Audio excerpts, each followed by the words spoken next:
El-Rufai tún kó sí wàhálà tuntun ní detention. Bí ìtí kìí ti tán lọ́rùn ọ̀pẹ bẹ́ẹ̀ ló jọ pé wàhálà oríṣiríṣi kò tán lọ́rùn Alhaji Nasiru El-Rufai, gómìnà ìpínlẹ̀ Kaduna tẹ́lẹ̀ tí òun àti ìjọba jọ ń bára wọn fa tí ò yí. Ṣùgbọ́n ọ̀pọ̀lọpọ̀ àwọn nǹkan tó ń ṣẹlẹ̀ sí yìí kò sí tàbí ṣùgbọ́n níbẹ̀, èyí tí òun fúnra ẹ̀ ń fọwọ́ ara ẹ̀ fà sọ́rùn ara ẹ̀ ní jóun. Béèyàn sì fẹnu ara ẹ̀ pé ṣéńgélé yóò rí ṣéńgélé. Bó tilẹ̀ jẹ́ pé bó bá ṣègbọ̀nsẹ̀ bí gbọ̀nsẹ̀ ọ̀hún bá dúdú, àwọn ẹgbẹ́ òṣèlú ẹ̀ ADC tàbí àwọn alátakò míì àti àwọn ọ̀rẹ́ ẹ̀ yóò ní APC ló jẹ́ kíkiní náà dúdú, tàbí kí wọ́n ní Tinubu ni. Síbẹ̀ fúnra ìlúùlú ní fẹnu ẹ̀ pòjò ni, fúnra oníkọ́ ní fẹnu ẹ̀ pekú, fúnra El-Rufai ní máa fa wàhálà gidi síra ẹ̀ lọ́rùn. Bí kíní náà bá dé tán ni wọn yóò máa sọ di ọ̀rọ̀ òṣèlú tí wọn yóò sì máa pariwo pé iṣẹ́ àwọn alátakò ẹ̀ ni. Ohun tó ṣẹlẹ̀ sí ní ọjọ́ ìṣẹ́gun tíṣídẹ̀ẹ́ ọjọ́ keje oṣù keje tá a wà yìí nìyẹn. Nítorí àwọn èèyàn El-Rufai fi hàn pé lóòótọ́ làwọn fẹ́ kó sá lọ. Wọ́n dùn ún kàràkàrà nílé ẹjọ́ àti lọ́sibítù tó wá sì jẹ́ pé wọ́n rí i fàyọ ni. Àfàìmọ̀ kọ́rọ̀ náà má di bone to bone ọ̀pẹ̀lọpẹ̀ àwọn agbófinró. Ṣùgbọ́n ọ̀rọ̀ náà ti di wàhálà gidi sí i lọ́rùn torí àwọn ICPC ti bínú báyìí, bó sì tilẹ̀ jẹ́ pé àwọn ẹgbẹ́ ADC ń forí dólẹ̀ pé torí òṣèlú ni wọ́n ṣe mú àwọn ò ní í gbà. Síbẹ̀ gbogbo ìlérí ògúlùtù nígbà tó bá bọ́ sínú omi alayé ọ̀rọ̀ ni. El-Rufai ti tún kí wàhálà míì síra ẹ̀ lọ́rùn.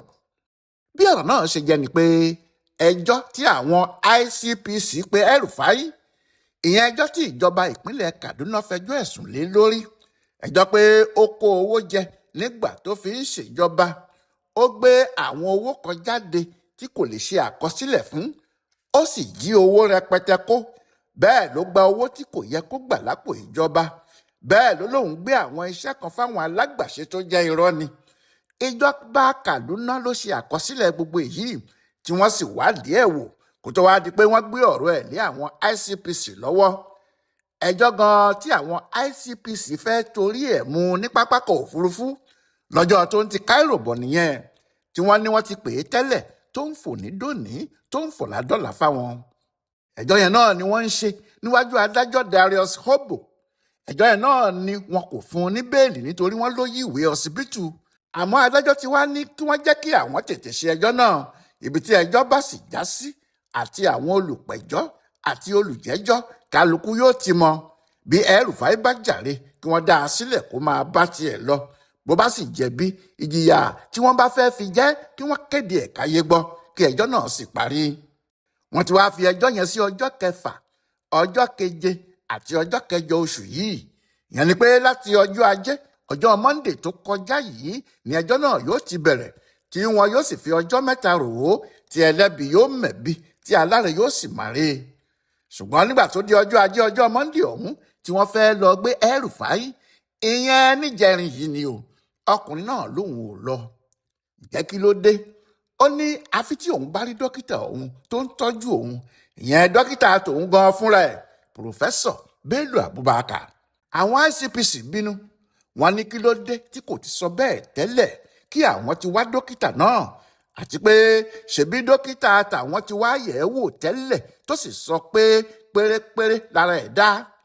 El-Rufai ní ìyàwó òun, Asia El-Rufai, tóun náà jẹ́ ọ̀kan nínú àwọn lọ́ọ̀yà tó ń dúró fún un, ló sọ pé òun ò gbọ́dọ̀ lọ síbì kankan tí dókítà òun fúnra òun kò bá wá yẹ̀ òun wò, nítorí ara òun ò yá, òun sì mọ̀ bẹ́ẹ̀. Ó ní àfi kí òun dúró de dókítà òun bí ìyàwó òun ti wí o. Bẹ́ẹ̀ ni El-Rufai takú tí kò bá wọn lọ sílé ẹjọ́ lọ́jọ́ Monday yẹn. Àṣé ohun tó ṣẹlẹ̀ ni pé ó ti ní kí àwọn lọ́ọ̀yà òun kọ̀wé sí adájọ́ àgbà ìpínlẹ̀ Kaduna, wọ́n sì ti kọ̀wé sí i, wọ́n sì ti fi ẹ̀dà ìwé náà ránṣẹ́ sí adájọ́ Hobo. Ohun tó sì wà nínú ìwé náà ni pé El-Rufai lòun ò fẹ́ adájọ́ náà mọ́ torí ó lè gbà bọ̀dé fóun kó sì dá ẹjọ́ tí kìí ṣe tòun fóun. Nítorí ẹ̀ lòun kò ṣe fẹ́, òun ò sì fẹ́ nídìí ẹjọ́ òun mọ́ torí ó dàbí pé ìjọba gan ló ń ṣiṣẹ́ fún. Ohun gan tí kò jẹ́ kí El-Rufai tẹ̀lé àwọn ICPC lọ sílé ẹjọ́ lọ́jọ́ ajé náà nìyẹn, èyí tó kù àwáwí lásán ni.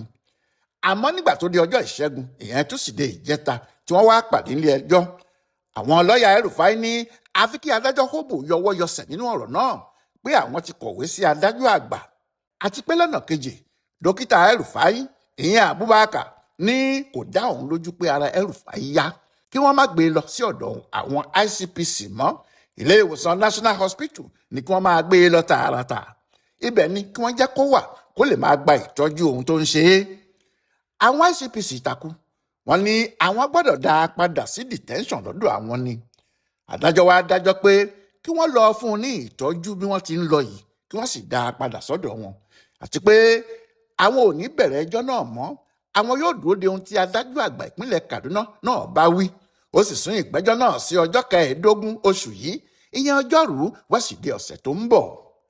Bẹ́ẹ̀ ni wọ́n fẹ́ gbé El-Rufai lọ o, táwọn ICPC ní àwọn làwọn gbọ́dọ̀ gbé e lọ sí ọsibítù fúnra wọn, tí ìyàwó ẹ̀ ìyẹn ìyàwó El-Rufai àti dókítà ẹ̀ Pòfẹ́sọ̀ Abubakar náà fárígá pé àwọn làwọn gbọ́dọ̀ gbé e lọ.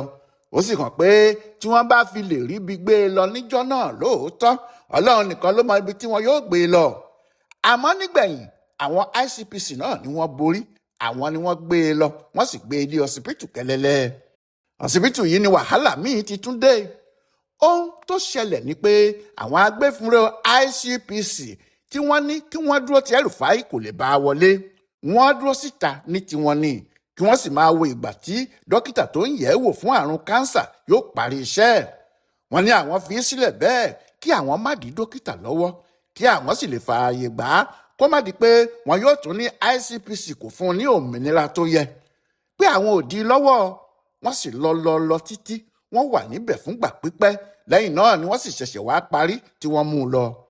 Ṣùgbọ́n àwọn ICPC ní ohun tó dùn àwọn jù tí àwọn ò rí irú ẹ̀ rí ni pé lẹ́yìn tí àwọn ti lọ kò pẹ́ làwọn bẹ̀rẹ̀ sí rí i lórí ayélujára tí ọkùnrin kan Isa Kudan, ọ̀kan nínú àwọn ọmọlẹ́yìn El-Rufai tí wọ́n jọ wà nínú ẹgbẹ́ òṣèlú kan náà, gbé sórí ayélujára níbẹ̀ pé kí wọ́n wo fọ́tò òun pẹ̀lú àwọn 3 míì àti dókítà El-Rufai láàrin wọn, tí àwọn lọ bá lídà wọn ṣèpàdé tí wọ́n sì ya fọ́tò ara wọn pẹ̀lú ti El-Rufai, tí El-Rufai tó ní ara òun kò yá, òun wà lọ́sibítù sì ń bẹ́yìn kẹ́ẹ́kẹ́.